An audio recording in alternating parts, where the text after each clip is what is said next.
tardes a todos. Eu tamén manifesto a miña satisfacción, como decía a conselleira, por chegar a un consenso. Para o Grupo Parlamentario Popular sempre foi a nosa lingua, o galego, un elemento identificador importantísimo de todos os galegos. Por algo somos un partido galeguista. Fomos quen, cando estivemos gobernando, de promover e impulsar a nosa lingua, moi especialmente a nosa lingua no sistema educativo, gracias a dous instrumentos de cohesión e de consenso que foron a Lei de Normalización Lingüística e o Plan de Normalización Lingüística. Os dous están no haber do goberno do Partido Popular e os dous foron consensuados con todas as forzas políticas. Por lo tanto, desde ese consenso, a nosotros nos parecía que era esencial, por coherencia, seguir buscando consenso para evitar que a lingua seña obxecto de debates estériles e de loitas gratuitas. E por eso estamos hoxe aquí, e por eso creo que entre todos fixemos esforzos importantes por chegar a este acordo. Para nosotros, o plan é o instrumento esencial de para seguir avanzando na promoción da lingua galega, e por coherencia con ese plan dixemos que sí ao actual decreto. Un decreto que garantiza o equilibrio das dúas linguas cooficiais, o galego e o castelán, tanto no número de horas que se imparten de cada unha das materias como no número de materias que se imparten en cada un das etapas educativas, desde a educación infantil 0 a 6 anos ata o final do ensino obrigatorio e, ademais, no non obrigatorio ata chegar ao ensino universitario. Garantiza, como recoñecía a conselleira, a competencia lingüística en galego e en castelán dos rapaces ao final do ensino obrigatorio, como se recolle na lei e no plan. Garantiza o respeto á lingua materna, seña o castelán ou seña o galego, e, polo tanto, o respeto ás familias, en canto que a súa redacción así o permite, e a partir de aí ir avanzando na outra lingua cooficial. Garantiza, como lles decía, unha competencia non básica, senón en función de cada un dos niveis, maior competencia lingüística nas dúas materias, e deixa avanos importantes de decisión aos profesores. Cando falamos da lingua no sistema educativo, tendemos ás veces a olvidarnos dos profesores que son os que as teñen que promover e impulsar, e que da súa decisión, do seu entusiasmo, vai a depender realmente a eficacia e o resultado, o éxito deste decreto. Por eso a nosotros nos parece importante que eles teñan capacidade de decisión e, ademais, por outra razón, porque estamos convencidos de que a súa capacidade pedagóxica e o seu sentido común é importantísimo. E remato dicindo que creo que hoxe é un día positivo para a lingua galega. Unha aclaración que irades facer.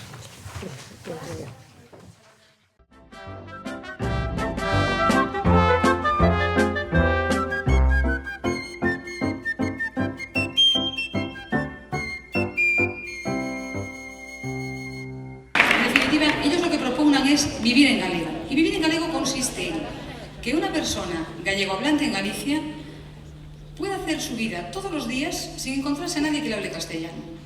El de la tienda, el de la tintorería, que todo el mundo se dirija a él en gallego. Hay declaraciones de estos señores. Esta asociación está presidida por un señor que se llama Carlos Callón. Y ya el año pasado, cuando el decreto que entró en vigor este año para la enseñanza pues era simplemente un germen, él decía que se iba a aprobar. Y su propuesta es eliminar el castellano de la enseñanza, que la enseñanza sea solo en gallego, con un poquito de inglés y también portugués. Bien, los inspectores de educación últimamente solo se dedican a perseguir al que no da las clases en gallego. Nosotros hemos recabado datos estos días en Vigo y podemos deciros que hay muchísimos centros en los que solo tienen una asignatura en lengua española, que es la asignatura de lengua y literatura española. Y en el Instituto de Beade en concreto ni eso, porque la profesora de lengua española les da la clase de lengua española también en gallego. Es terrible, ver la ficción que supone que un aula llena de niños castellanohablantes, con un profesor formado en castellano, tienen que, bueno, pues, representar una especie de obra de teatro, desde que toca el timbre, hablando un idioma que no es el suyo. El profesor a veces se olvida, pasa al castellano, pide perdón, los niños le piden que dé la clase en castellano, que no se chivan.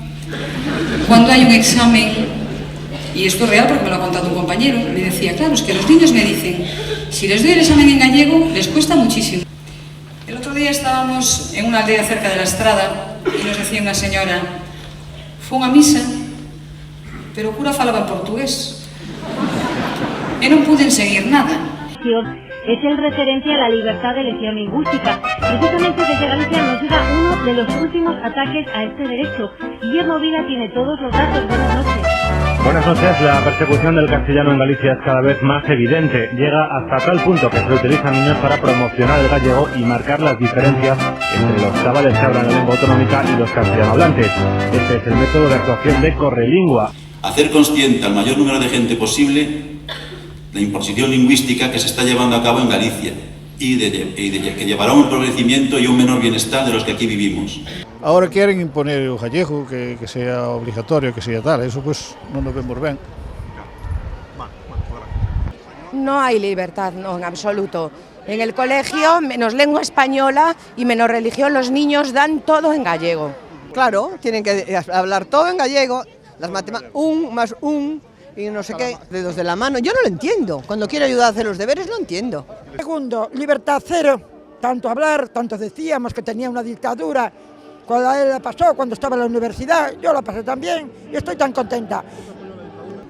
Y entonces, ¿por qué vamos a tener dos gramáticas? Abogado, con B, con V. Abuelo, al principio, el primer año de mis hijos era con B, después fue con V. ¿Qué explicación le das a un niño que el abuelo baja de tamaño? Pues que como vamos haciendo los mayores, cada vez somos más bajitos, pero no puede estar cambiando la gramática, ¿entiendes? Entonces, tenemos un idioma muy rico, que se habla en muchos sitios, y el gallego, pues desgraciadamente, se habla menos, y es un idioma, pero para andar por casa. Y como todos queremos cruzar el Atlántico o irnos a los Pirineos o más allá, el problema que estamos haciendo en España ahora, ¿cuál es?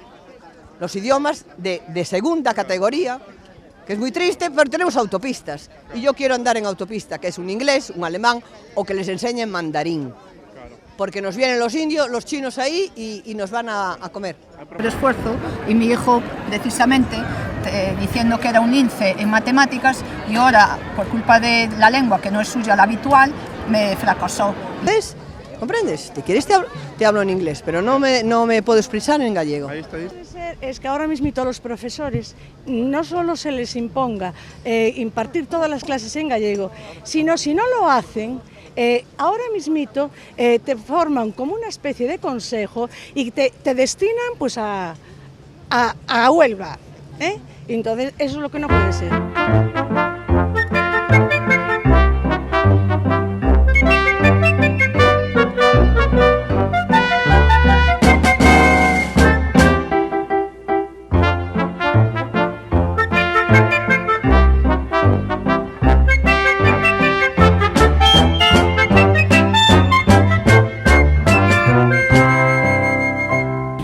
Yo solo tengo que decir que las propuestas de Galicia bilingüe tienen como núcleo la derogación de la Lei de Normalización Lingüística. O compromiso pasa, evidentemente, quero deixar ben claro, así yo estou manifestando as distintas organizacións por derogar un decreto, ese decreto derogarase, nos temos un compromiso ca cidadanía que se votou de forma mayoritaria o 1 de marzo, entendemos que hai que tratar de buscar o maior consenso posible nunha cuestión que debe de perdurar evidentemente en defensa do noso patrimonio, que eso que non ninguén olvide, pero tamén queremos que deixar claro cales son os nosos compromisos electorales que se cumplirán.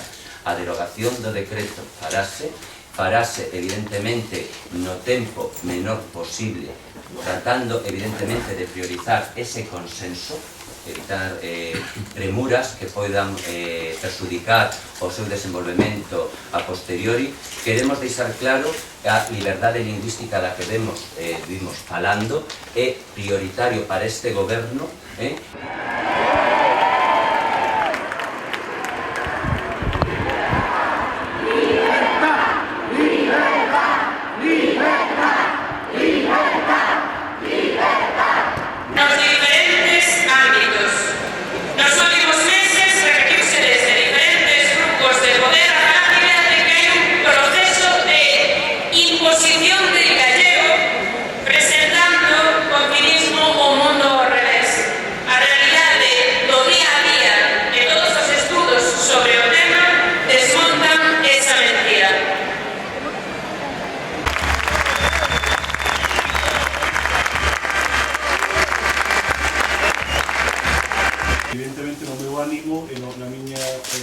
dirección do traballo como responsable de política lingüística vai ser, en todo momento, independentemente do que fagamos, tentar contribuir a conseguir o máximo consenso posible nas actuacións e nas líneas de intervención que imos desenvolver a partir de agora.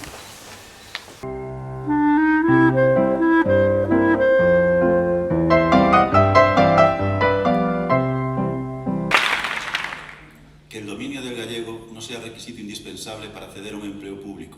No una imposición puesta por unos cuantos que son una minoría. Sin embargo, los defensores del gallego dicen que de los 17 periódicos editados en Galicia, 15 están en español, que de las 400 películas que se emiten al año, una está en gallego exclusivamente, y que toda la mayoría del comercio, la justicia y la economía está exclusivamente en español.